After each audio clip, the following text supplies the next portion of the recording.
Coucou, je suis Ketsom, psychologue. J'avais promis une conversation candide avec ma grande amie Corinne. Mais bon, voilà, on a eu du mal à se coordonner, à trouver une date pour l'effectuer. Donc, ce sera pour maximum la fin février. Ok.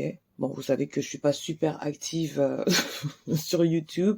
J'essaye donc par rapport à mon emploi du temps chargé et voilà quoi, j'essaye de faire un petit peu plus de vidéos, mais j'avoue que bon, je suis un tout petit peu feignasse, ok. Et il suffit qu'il faille se coordonner avec une autre personne pour que les choses soient rendues un peu plus compliquées. Mais il y a un trait caractéristique de ma personnalité, c'est que j'essaye toujours d'honorer mes promesses, ok. Donc aujourd'hui, j'aimerais vous proposer une réflexion sur le rapport à l'argent dans la relation de couple, une relation amoureuse ou autre type de relation homme-femme, ok.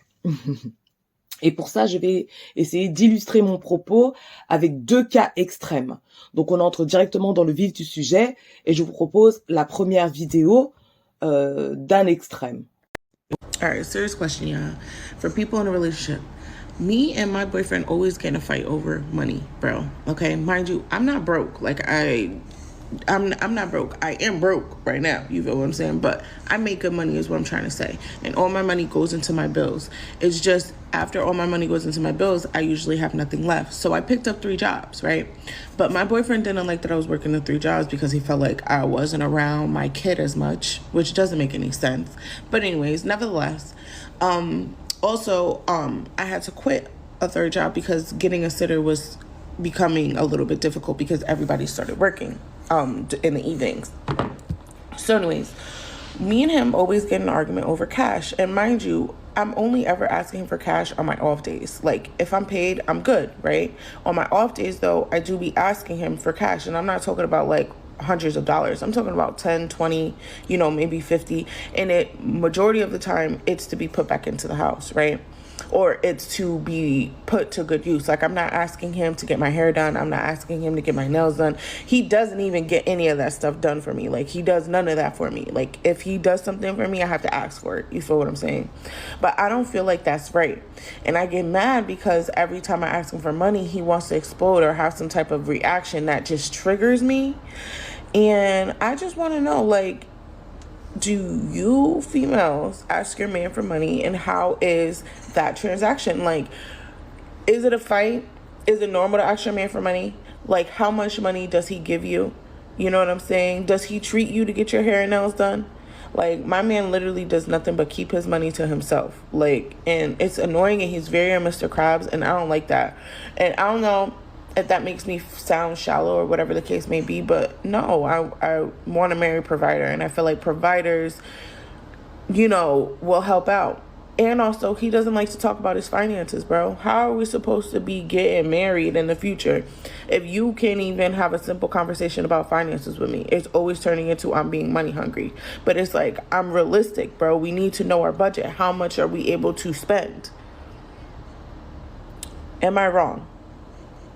Donc, en gros, voilà ce qu'elle dit. Elle et son petit ami se disputent toujours à propos de l'argent. Qu'elle n'a pas d'argent, car tout son argent sert à payer les factures. Sinon, elle dit qu'elle a assez d'argent pour ça, mais qu'elle n'a plus d'argent pour autre chose, c'est-à-dire certainement prendre soin d'elle ou pour des extras. Et donc, elle a 3 boulots. Et son petit ami se plaint qu'elle n'est pas assez présente pour son enfant.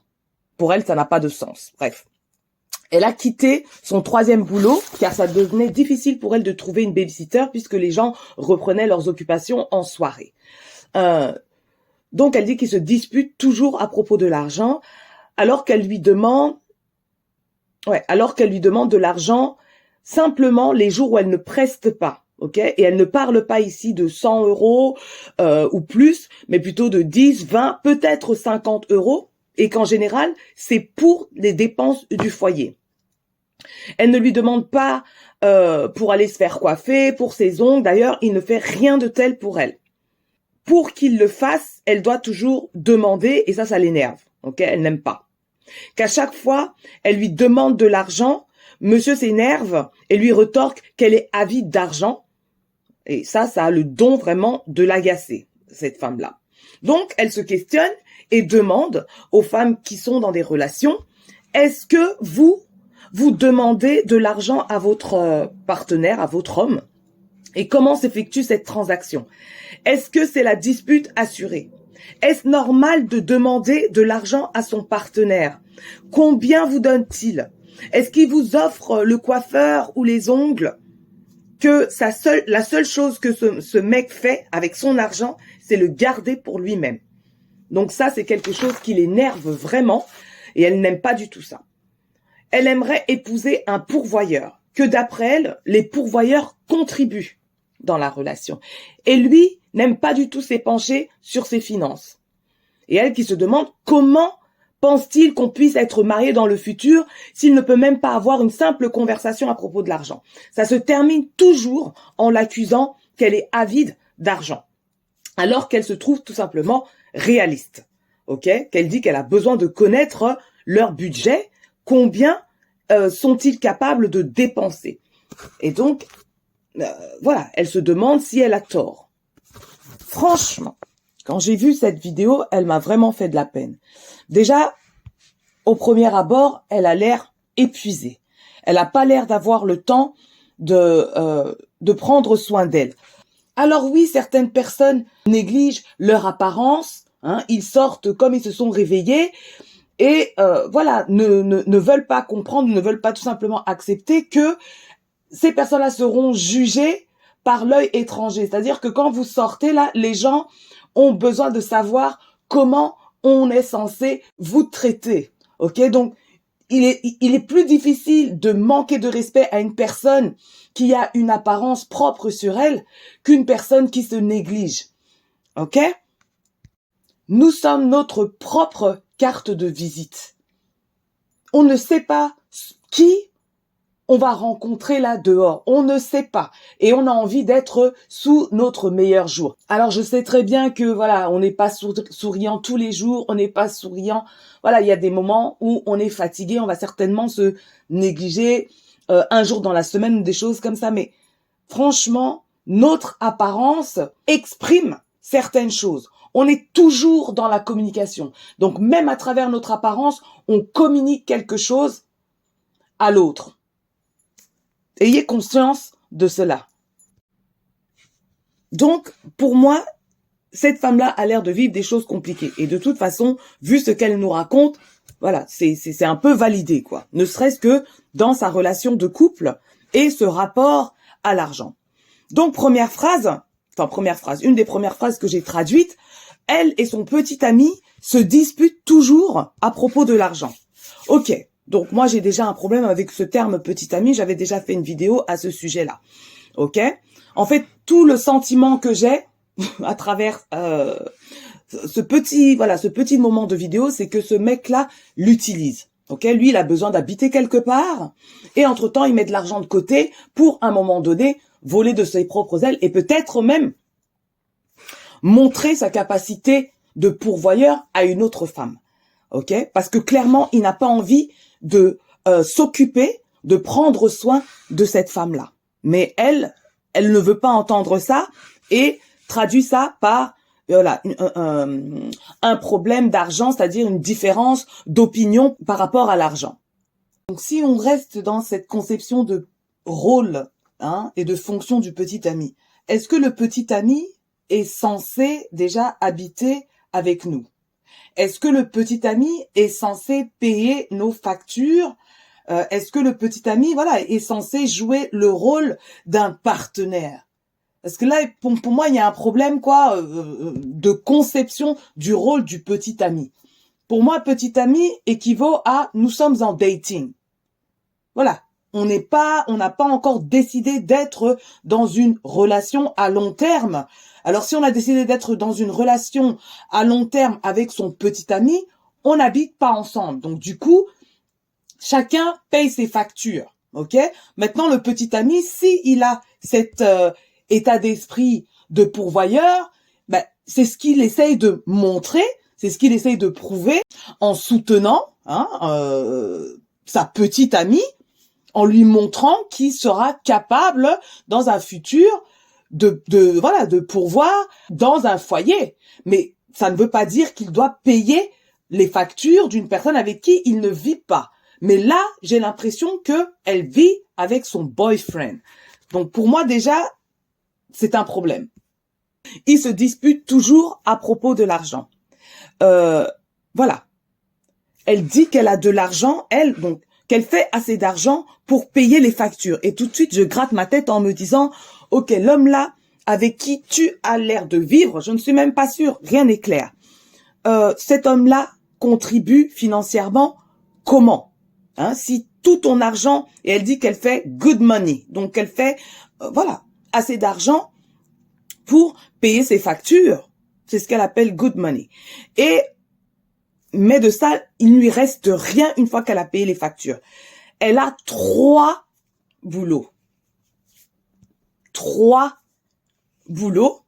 On s'imagine que si elle a 3 boulots, elle n'est pas beaucoup présente à la maison, ce que lui reproche son petit ami. En tout cas, d'après ce qu'elle dit, son petit ami se plaint qu'elle n'est pas assez présente pour son enfant. Alors, monsieur, c'est une plainte qui a lieu d'être. C'est une plainte qui a lieu d'être.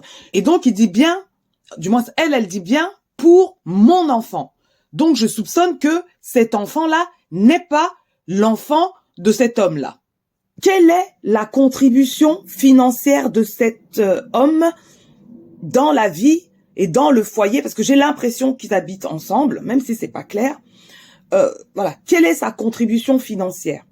Quelle est sa contribution en termes de temps pour être présent pour ses enfants si cette femme-là travaille autant? Puisque si elle travaille autant, c'est qu'elle n'a pas le choix.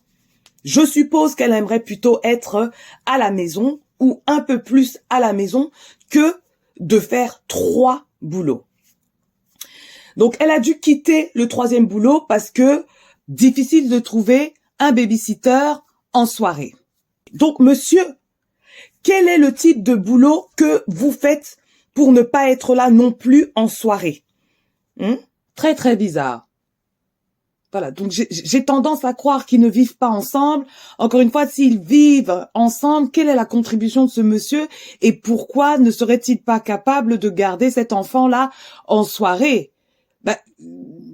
S'il veut que cette femme-là soit plus présente pour son enfant, comment ça se fait qu'il ne cherche pas à l'arranger un petit peu? Peut-être qu'il n'a pas envie de jouer ce rôle-là. Quel est le rôle qu'il a envie de jouer en fait dans cette relation-là avec cette femme? C'est la question que je me pose.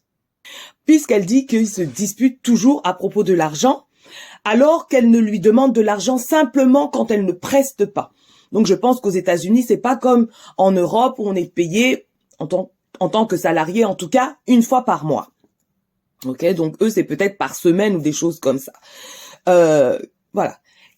Qu'elle lui demande pas des 100, des 1000 et des 100, pas 100 euros et plus, mais 10 euros, 20 euros et peut-être 50 euros. Alors franchement, ça, ce n'est même plus demander, c'est quémander, ok? Parce que quand on doit demander 10 euros, 20 euros à son partenaire et qui s'énerve et c'est-à-dire qui viennent accuser la femme d'être avide d'argent, et je suis désolée, vous allez encore dire que je stéréotype, mais c'est pas dans ce qu'on appelle la communauté noire là qu'on entend que les femmes noires sont matérialistes, que les femmes noires ne cherchent que l'argent pour les perruques, les trucs comme ça là. Et c'est souvent pour ce type de somme. Si on savait qu'il y avait l'argent dans la communauté noire, est-ce que vous pensez que les hommes accuseraient les femmes noires d'être matérialistes pour des histoires de perruques?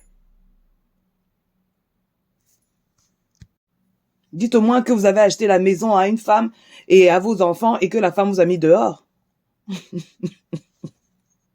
Elle lui demande pas d'argent pour se coiffer, c'est-à-dire pour prendre soin d'elle. L'argent qu'elle demande, c'est encore pour une contribution du foyer, ok? Et d'ailleurs, elle a bien dit qu'il ne fait rien de tel pour elle. C'est-à-dire que cet homme-là n'est pas là pour contribuer aux soins de cette femme-là, pour contribuer à la stabilité du foyer, pour contribuer, pour participer à un bien-être du foyer, à un bien-être de tout un chacun. Mais j'ai plutôt l'impression, comme je vous disais, qu'il est là pour son propre profit. Hein. C'est-à-dire que il a peut-être pas assez d'argent ou tout simplement pas l'envie d'aller payer un loyer quelque part où il y vivrait tout seul, hein, parce que ça diminuerait sa capacité financière. Il a trouvé sa bonne poire. Il a trouvé sa bonne poire qui va payer toutes les factures et lui, il pourra mettre de l'argent de côté. Donc, est-ce que les femmes demandent de l'argent à leurs hommes? Bien sûr. Bien sûr. Mais seulement avant de t'être mis en couple avec cette personne-là, tu avais déjà remarqué que cet homme-là avait envie d'être généreux envers toi. Et cela, bien sûr, s'évalue par rapport à nos propres critères de générosité, mais également les capacités de cette personne à répondre à nos critères de générosité. Cela dépend également de notre standing actuel ou même le standing qu'on essaye d'obtenir. Et pour ça, bien sûr, il va falloir fonctionner comme si on le méritait aussi. Il était généreux avec son temps. C'est-à-dire que il faisait tout pour avoir du temps qualitatif avec toi. Il a prouvé de multiples fois qu'il pouvait et qu'il avait envie d'être généreux envers toi. À partir de ce moment-là, tu comprends que tu peux te permettre de lui demander de l'argent, pour des choses triviales et même des choses plus complexes, parce qu'il a déjà prouvé qu'il a envie d'être là pour toi, qu'il a envie de te soutenir, qu'il a envie de prendre soin de toi. Mais bien sûr, c'est pas une relation à sens unique, dans le sens où lui aussi, il a constaté que tu répondais à certains critères que lui, il cherchait. Donc du coup, c'est censé être tout bénef pour le couple, pour les deux personnes. Mais donc tout ça, c'est des choses à analyser et à constater avant de se mettre en couple avec cette personne-là. Si cet homme avait vraiment envie d'être généreux envers sa copine ou, je sais pas moi, sa compagne, puisqu'il tout ce qu'elle dit, c'est boyfriend, voilà, il pourrait pas accepter, il pourrait même pas supporter qu'elle n'ait pas la possibilité d'être avec son enfant ou d'avoir du temps qualitatif avec lui parce qu'elle effectue 3 boulots. Donc, comment il l'aménagerait? Effectivement, il la soutiendrait de manière financière pour qu'elle n'ait pas à s'éparpiller comme ça. Et s'il n'a pas cet argent-là, il a peut-être le temps pour pouvoir garder cet enfant-là, par exemple. Donc, il y a des manières d'être généreux, même si on n'a pas cette capacité financière aujourd'hui. C'est quand même pas acceptable qu'il lui fasse la remarque qu'elle n'est pas assez présente pour son enfant et que dès qu'elle demande des pièces, il l'envoie paître en lui disant qu'elle est avide d'argent. Ça, c'est une insulte. Et là, je me demande comment elle fait pour s'allonger près de cet homme-là. Donc, je soupçonne que l'intimité n'est pas satisfaisante, au moins pour cette femme-là dans cette relation. Et donc, je pense qu'elle en avait tellement marre d'être vue comme une femme avide d'argent, parce que elle comprend bien que ce n'est pas le cas, de quel argent on parle, c'est elle qui paye les factures, c'est elle qui a l'air de vraiment d'être là pour le foyer, et elle a l'air complètement épuisée. Ça m'étonnerait que cet homme-là contribue même aux tâches ménagères ou quoi. Il a l'air d'être bien, cet homme-là.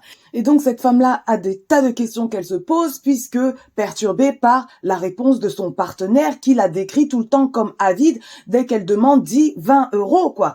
Et donc, pose la question, voilà, est-ce que les femmes, en règle générale, demandent de l'argent à leur mec? Comment s'effectue cette transaction? Est-ce la dispute assurée? Est-ce normal de demander de l'argent à son partenaire? Combien vous donne-t-il? Est-ce qu'il vous offre, voilà, certaines choses? Donc la pauvre, elle a des tas de questions à se poser. Voilà, elle a besoin de se rassurer de son bien fondé par rapport à la question de la gestion de l'argent dans le couple. Donc, j'imagine que cette femme-là, autour d'elle, n'a pas spécialement d'exemple de foyer fonctionnel. J'ai l'impression, hein, à part si les gens maintenant, voilà, et ça c'est possible, les gens se ruent maintenant pour poser leurs questions dans les réseaux sociaux à des inconnus, alors que normalement vous avez votre famille, hein, la famille étendue qui pourrait être une ressource pour vous apprendre comment fonctionner dans la relation couple et argent. Voilà. Donc je pense qu'elle n'a pas spécialement d'exemple autour d'elle. Et connaissant le dysfonctionnement de la communauté noire américaine, on peut s'imaginer qu'effectivement, il n'y a pas d'exemple où les exemples habituels sont des exemples où ce sont les femmes qui sont pourvoyeurs, quoi. Ce sont les femmes qui gèrent le foyer, voilà, qu'il y ait un homme ou pas. Alright? Voilà, cet homme-là ne montre pas cette envie, hein, d'être pourvoyeur, hein, cet état d'esprit de prendre soin du foyer. Qu'est-ce que vous commencez avec un homme si ça vous dérange comme ça? Et vous savez que les hommes fonctionnent avec le respect. Donc le respect de soi, hein, et le respect des autres, mais aussi, hein, remarque le respect que l'autre a par rapport à lui-même. Ok, donc pour lui, je pense qu'il a déjà capté, encore une fois, comme je disais, la bonne poire, celle qui ne se respecte pas, ou en tout cas qui a peu de connaissance d'elle que de ça et de la relation, que de savoir quoi exiger, mais sans l'exiger à travers des mots, mais à travers la valeur qu'elle porte pour elle-même. Et je reviens sur cette donnée, hein, que vraiment je pense que cette femme-là n'a peut-être pas d'enfant en commun avec cet homme-là. Parce que certaines femmes mères célibataires ont tendance à revoir leur valeur à la baisse parce que pensent elles-mêmes ne plus valoir autant que d'autres femmes qui ne sont pas mamans. Alors que, je veux dire, il y a des privilèges partout, comme je vous le dis. On a une certaine connaissance en tant que mère célibataire. On sait être, comment on appelle ça, nourrissante, et on sait être aussi généreuse, un peu plus généreuse et moins égoïste parce qu'on est maman. Je ne suis pas en train de dire que les femmes qui sont pas mamans, ceci, cela. Donc, venez pas me simplifier, s'il vous plaît. Tout cela pour dire que les mères célibataires ne sont pas censées se vivre comme des femmes qui ont moins de valeur que des femmes célibataires. Il y a des tas de femmes mères célibataires qui n'ont pas de problème à se remettre en couple quelque temps après avec un homme de qualité. Ok? Donc vraiment, quand on dit vaut mieux être seul que mal accompagné, parce que mal accompagné, ça peut être bien plus coûteux que d'être seul. Mais aujourd'hui, voilà, si on partage sa vie avec un homme, tous les deux travaillent. Comment ça se fait que la femme n'a pas d'argent pour prendre soin d'elle? Comment ça se fait? Il travaille, il a l'air de travailler, puisqu'elle ose lui demander de l'argent quand elle ne preste pas. Qu'est-ce qu'il fait de son salaire, lui? Qu'est-ce qu'il paye? Hein? C'est comme si, voilà, elle lui a donné de très mauvaises habitudes. Peut-être qu'il ne travaillait pas quand il a rencontré cette femme-là et c'est elle qui gérait tout. Que maintenant, elle voit qu'il a de l'argent et elle continue de tout gérer et elle a un problème avec. Parce qu'il y a anguille sous roche, quoi. Comment ça se fait qu'elle doit prendre 3 boulots et ce mec-là garde son argent pour lui?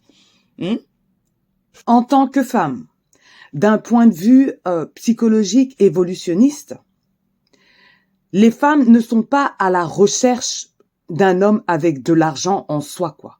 La femme recherche en l'homme une capacité à obtenir des ressources nécessaires pour sécuriser le foyer. Ok? Parce que elle, susceptible de se trouver dans des conditions vulnérables, c'est-à-dire la grossesse, c'est-à-dire prendre soin de petits enfants. qui ont besoin de de leur mère, mais aussi de leur père, ok? Et lorsqu'elle nous explique qu'elle aimerait épouser un pourvoyeur, j'ai l'impression qu'elle comprend même pas le terme, quoi. D'après elle, le pourvoyeur contribue, alors qu'en fait, le pourvoyeur prend en charge la majorité, de tout ce qui est nécessaire pour le bon fonctionnement du foyer. Donc, clairement, la maison, donc le loyer ou, l'achat de la maison, maintenant, on va pas rêver, hein, on sait très bien qu'aujourd'hui, acheter une maison, c'est rendu très, très compliqué et c'est moins difficile lorsqu'on est deux. Vraiment, en fait, tout ce qui est la base de la survie du foyer, en fait. C'est lui qui prend ça en charge. Donc, c'est ça un pourvoyeur, en fait, où il prend la majorité des charges nécessaires pour le foyer, pour lui. Donc, le pourvoyeur ne contribue pas. Ou, s'il contribue, il est le majeur contributeur. Ok? Donc, revenons quand même dans notre société actuelle. Les femmes travaillent, donc peuvent clairement contribuer à embellir le foyer, hein, et à se sécuriser un petit peu financièrement. Ça, il n'y a pas de problème, on est d'accord là-dessus. On n'est pas là tout simplement pour profiter de l'homme financièrement. Mais d'un point de vue évolutionniste et jusqu'aujourd'hui, jusqu'à nos jours, les femmes se sentent dans cette société un peu plus sécurisées quand il y a assez d'argent, quand il y a même un surplus d'argent pour un futur qui est toujours incertain. Et donc, sécuriser une femme signifie clairement la gestion financière, lui faire comprendre ce qui est possible, ce qui est possible d'investir, ce qui est possible de dépenser, ce qui est possible d'épargner, hein, pour que les choses soient plus claires et plus sécurisantes pour elle, mais également que la femme puisse avoir, oui, un peu plus de possibilités financières que l'homme. Ça la sécurise. Parce que elle se sent bien plus vulnérable dans cette société. Et on va pas se mentir, une femme coûte plus cher qu'un homme dans les dépenses. Enfin, en règle générale, les femmes voient bien plus les détails que les hommes, donc s'occupent des détails. Et sa contribution financière peut également passer par le maintien et l'amélioration du bien-être du foyer de manière générale. Alors cette femme nous fait savoir qu'elle a envie, qu'elle a le désir d'épouser un pourvoyeur. Clairement, cet homme-là n'a même pas l'état d'esprit de vouloir pourvoir pour cette femme-là en tout cas. Hein. Parce que franchement, je soupçonne que la majorité des hommes ont cet état d'esprit-là, mais seulement les femmes n'aident plus les hommes à réveiller cet état d'esprit puisqu'elles sont tellement disponibles pour très peu. Parce que beaucoup de femmes veulent des pourvoyeurs, mais ne pensent pas du tout le mériter. Donc il y a ce désir-là, mais ce désir-là, ce n'est pas une croyance, quoi. Ce n'est pas du tout une croyance intégrée en fait. Donc vraiment, parce que comment pourrait-elle supporter d'être encore avec cet homme-là qui la traite David quand elle lui demande 10, 20 euros si vraiment ce désir-là était consommé. C'est-à-dire que elle savait qu'elle méritait qu'un homme lui facilite la vie s'il veut que cette femme-là soit disponible pour lui. Un homme qui se respecte et qui respecte la femme avec qui il a envie de passer du temps qualitatif va avoir cet état d'esprit de pourvoyeur parce qu'il se préoccupe du bien-être de la femme et qu'il sait que si la femme se sent bien, il en profitera, il en bénéficiera et le foyer également. Est-ce que vous pensez que cet homme-là aime cette femme-là? Quand je vois comment la femme-là a l'air de souffrir, a l'air fatiguée, hein, et qu'il bavarde et la traite de femme avide quand elle lui demande 20 euros, 30 euros. Non. Cet homme-là ne l'aime pas. Cet homme-là profite d'elle. Et elle, dans ce couple, ne voit pas les choses de manière claire puisque lui garde son argent pour lui. Un homme, s'il vous aime vraiment et il vous veut vraiment, n'aura pas de problème à investir financièrement sur vous, c'est-à-dire à dépenser, bien sûr par rapport à ses capacités financières à lui, à dépenser pour élever votre vie, pour vous soutenir dans votre vie, pour vous faire comprendre que il est une valeur ajoutée dans votre vie. Alors bien sûr que l'apport financier d'un homme dans la vie d'une femme est très important pour une femme, mais ce n'est pas le seul critère auquel il faut mettre tout son dévolu pour le choix d'un partenaire, ok? Le partage intime, la confiance dans une relation, voilà, ça ne passe pas simplement à travers l'argent ou à travers le corps d'une femme. Pour pouvoir être intime, je veux dire, à un moment donné, il faut le partage intellectuel, le partage spirituel, le partage émotionnel entre les deux personnes. Et donc, pour que la femme puisse s'ouvrir à plusieurs niveaux, il lui faut une base de sécurité. Donc, qui passe par le financier, mais qui passe aussi par la confiance, par exemple. Donc, c'est tout bénef.